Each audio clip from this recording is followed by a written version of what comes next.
Shalom Yasharala Yahawada, Brother Malach, back with a biblical breakdown.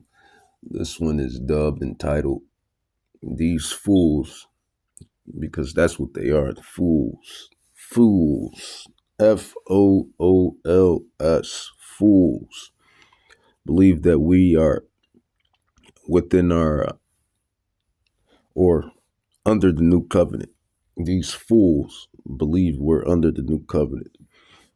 And it's really getting ancient and old as far as these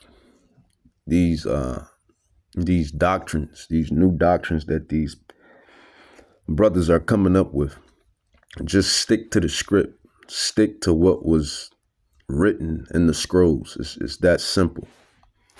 And I'm speaking of Iuic mainly, because this guy comes up with all type of doctrines. He never sticks to the script.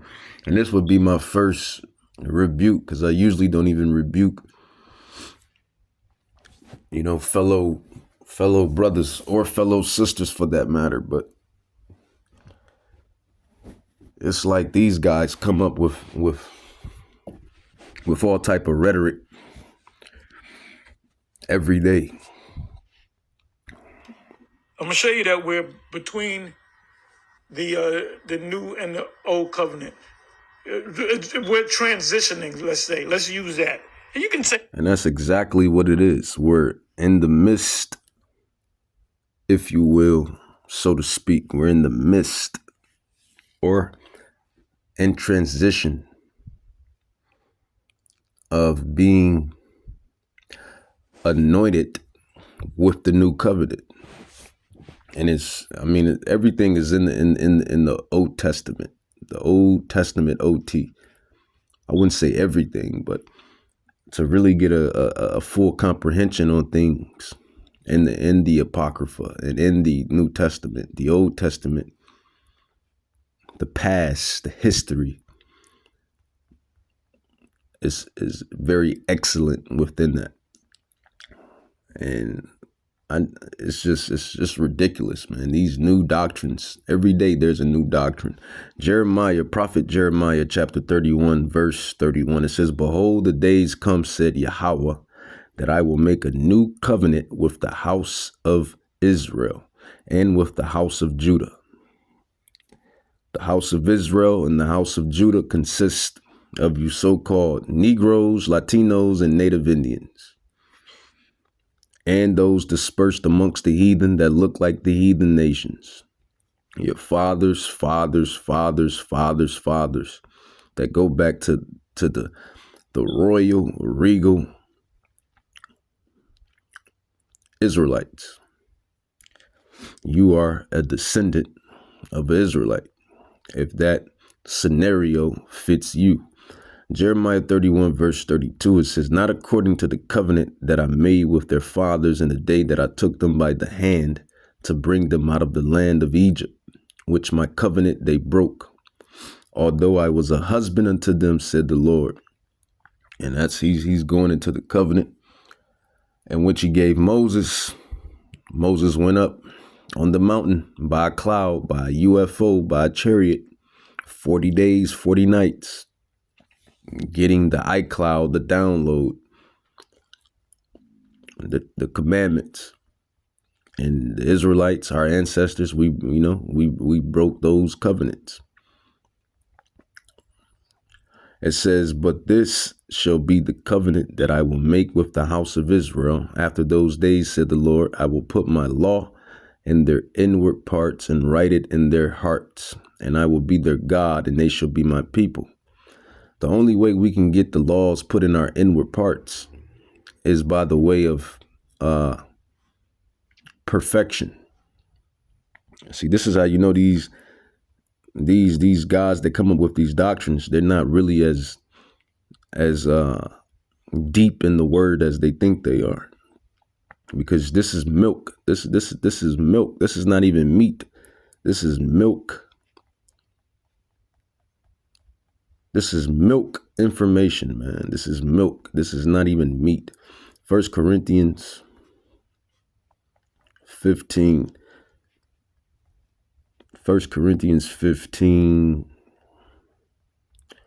verse 50. Now this I say, brethren, that flesh and blood cannot inherit the kingdom of Yahweh, neither does corruption inherit incorruption. And that's talking about these fleshly tabernacles that we're in right now. These fleshly vessels that we're in.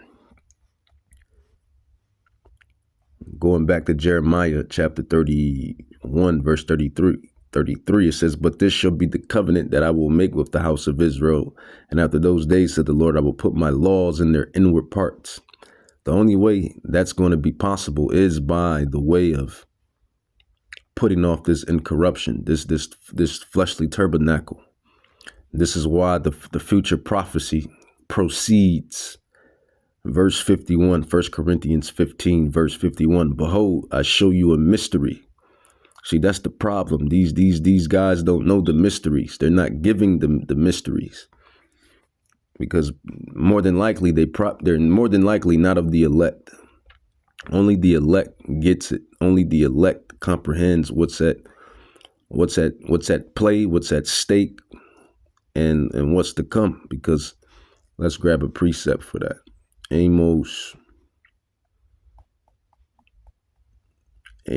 Prophet Amos 3, verse 7.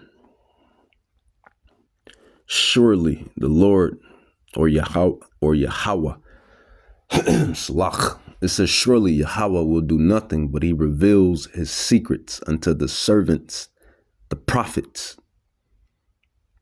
So that's who has the real doctrine.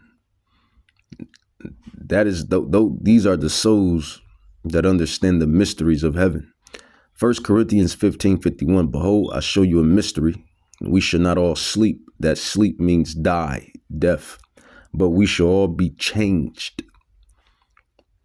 That action there is the very action that's going to force or bring in the quote unquote of Jeremiah 31, verse 33. I will put my laws in their inward parts and write it in their minds. It will be their power, God, and they shall be my people. That's going to come by the way of a new body, a new tabernacle, to where we are no longer programmed to commit iniquity. Because contrary to unpopular belief, we are programmed to commit iniquity. This is why it says in the other prophecies that the creature is subject to vanity, subject to vain things, subject to vanities, subject to go off. When you really break it down and dig into it, from the fall of Adam, ultimately that's where the iniquity originated from, the fall of Adam. From there on out, and then from Jeremiah 31, from breaking the covenant, from breaking the laws. So Yahweh is going to put these laws in our inward parts and write it in our hearts, and he will be their God, and they shall be my people. And another telltale sign that we're not under the new covenant is because we're still out preaching and teaching the gospel. You still have brothers out teaching and preaching the gospel. You still have sisters, for that matter. You still have us out on these social medias and on these digital epistles, still teaching and preaching the gospel. That right there is a clue that we're not in the new covenant.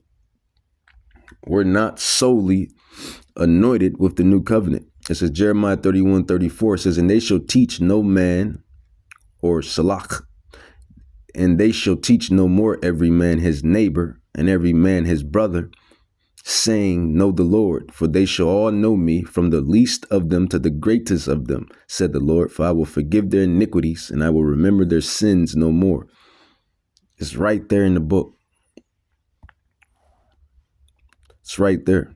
So as long as you still have us out teaching and preaching via all of the ways that Yahweh has orchestrated in this time and era, That's your telltale sign or proof that we're not under the new covenant just yet. We're in the apostle said, slot. We're in transition.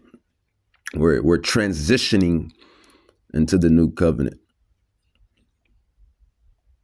We're transitioning. I hate to use this example because it's actually abominable, the very fact of it. But it's like these wicked people, man, that's out here in modern, sodomite town, sodomy. You know, when these devils get those sex changes, they're in a transition from going to what Yahweh ordained them to be, and then ordained them to be into what they're trying to be. That transition, or transitioning from. Well, I'll use another analogy. If you're familiar with the anime of Dragon Ball Z, or any anime for that matter, that's a good analogy too. Some character is trying to transition into another stage or another level of power. That's literally what it is. We're in the transitioning state. So we're not solely under the new covenant, but we're transitioning into that. And this is another reason why, man, America will be eradicated and America will be destroyed, because these prophecies have to take place. And like I said, as far as this sodomite agenda goes, that's a very, very telltale sign of why this place has to be eradicated and destroyed. You think we'll be under the new covenant and we still have all of this bullshit going on? Think about that. Just like, what do people think about what they say before they say it? We're under the new covenant and everything that the new covenant entails, but yet you still have sodomites rolling rampant. You still got murder rolling rampant. You still got people lying and whitewashing. You still got this white Jesus Christ rolling rampant. You still have these devils in our land rolling rampant. You still have us out here teaching and preaching this gospel to these Israelites that don't know they're Israelites. That's rolling rampant. You still have all of these things rolling rampant. When we are fully under the new covenant, there will no longer be these ill wills, I will say. It's that simple. People are illiterate. Like, you got to be illiterate if you think we're solely under the new covenant. Just doesn't make sense. Say old covenant. What covenant we're in? We're in the old covenant. You can also say we're in between the new and the old covenant, And that's pretty much what it is. We're in transitioning. We're in transition, rather. But we're in the transitioning of being anointed with the new covenant. I can have a car for a certain amount of years. I'm going to buy a new car. I'm going to trade in the other car. So I'm in between. I got my old car. I'm getting ready to get a new car. So I'm in between having my old car and getting a new car. So that's a good analogy as well. So reading, let me go back to 1 Corinthians 15. So 1 Corinthians 15, it says, behold, verse 51, behold, I show you a mystery. And it's obvious that we're the only ones that understand these mysteries and these secrets. The elect, the election, the elect, the chosen men and women from the foundation of the earth. They have been chosen to understand fully the gospel. It says, behold, I show you a mystery. We should not all sleep, which means die, but we shall all be changed in a moment, in the twinkling of an eye, split second, at the last trump. For the trumpet shall sound, and the dead shall be raised incorruptible, and we shall be changed. For this corruptible must put on incorruption, and this mortal, this tabernacle on this side, must put on immortality. So basically, we're not solely under the new covenant until we become God's perfection. That's when we're under the new covenant solely.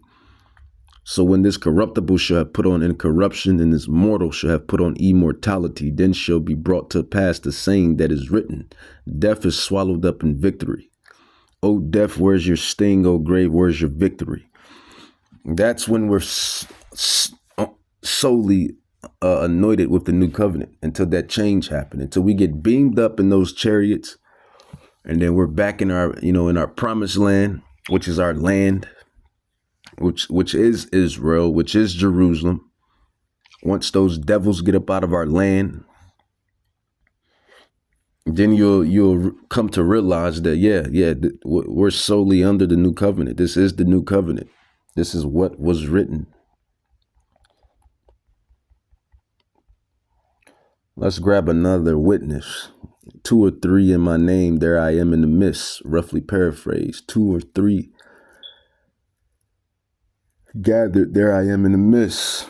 Roughly paraphrased. So that was Jeremiah 31. Let's go with Ezekiel. We'll go with Ezekiel.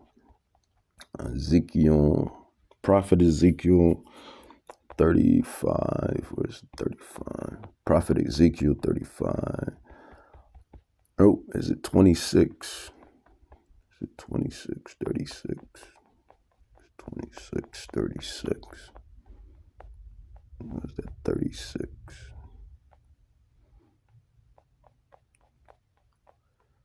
Okay. Prophet Ezekiel chapter 36, verse 26, I believe. Yeah, 26. So again, I'll start at 24. As Prophet Ezekiel chapter 36, verse 24 says, for I will take you from among the heathen.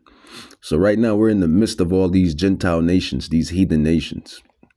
Even though America was Israelite land, the Gadites, the Reubenites, the Issacharites, the Ephraimites, the so-called Puerto Ricans, the so-called North American Indians, Seminole Indians, even though this is originally our land, my brothers and my sisters' land, Turtle Island originally. Yet, we have these Gentiles, they came, these heathens, specifically Esau, so-called Caucasian man, woman, and child, or, the Edomite, which is, according to prophecy, which is the twin brother of our forefather Jacob. So Esau, when he brung his self over here via Christopher Columbus and pilgrims and etc., now the Israelites are, in the midst of these heathens, these Gentiles. And not only that, the Israelites were scattered amongst the 4 corners, according to Luke 12, 1 and 1. But Ezekiel 36, 24 says, for I will take you from among the heathen, the Gentiles, and gather you out of all of the countries, and I will bring you into your own land. That's being solely under the new covenant. It says, then will I sprinkle clean water upon you. And that can go into a dark saying or a dark parable or metaphor as far as the new body, the new change, to get cleaned up. Just as what was spoken in 1 Corinthians 15-51. Then will I sprinkle clean water upon you, and you shall be cleaned from all of your filthiness, and from all of your idols will I clean you. However, it says a new heart, spirit, also will I give you, and a new spirit will I put within you, and I will make, or salak, I will take away the stony heart out of your flesh, which is sin, which is iniquity. It says, and I will give you a heart of flesh. I will put my spirit within you and cause you to walk in my statutes, and you shall keep my judgments and do them. So he's going to turn us into gods as far as immortality goes. It's going to turn us into gods. We're going to get we're going to get perfection. It's just what it is. He's going to change us to perfection. Salak. He's going to change us to perfection according to Jeremiah 31:31, Hebrews 8:8, and Ezekiel 36:26 on down. And he's going to put the laws, the statutes, and the commandments in our inward parts to where we no longer sin or go off.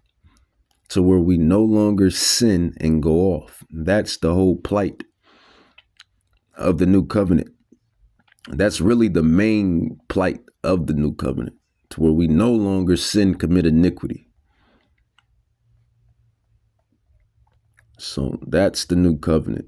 Let's see. It says, and I will put my spirit within you and cause you to walk in my statutes, and you shall keep my judgments and do them. And you shall dwell in the land that I gave to your fathers, our forefathers, Abraham, Isaac, and Jacob. And you shall be my people, and I will be your God, your power. So, and that's the prophecy, man. That's one of the end prophecies. So all of this talk about we're under the new covenant right now as we speak, it's just illiterate talk. It's illiterate talking and spewing, because it doesn't make sense at all. Like, man, these people wake up with a new doctrine every day, and it's tiring. It's absolutely positively tiring, and it's coming from the same group, man, that IUIC group. They keep coming up with these stupid doctrines. At this point, I believe he's paid opposition, and he's just paid to just come up with different doctrines. And at this point, that it's clearly that Nathaniel, the prophet Nathaniel, is the house of Saul. It's clear that he's the house of Saul.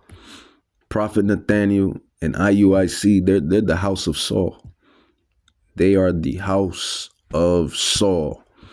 And GMS and all of the like-minded individuals and affiliates, we are the house of David. And that's what you have playing out. The house of Saul and the house of David. The house of Saul and the house of David. We're under the new covenant.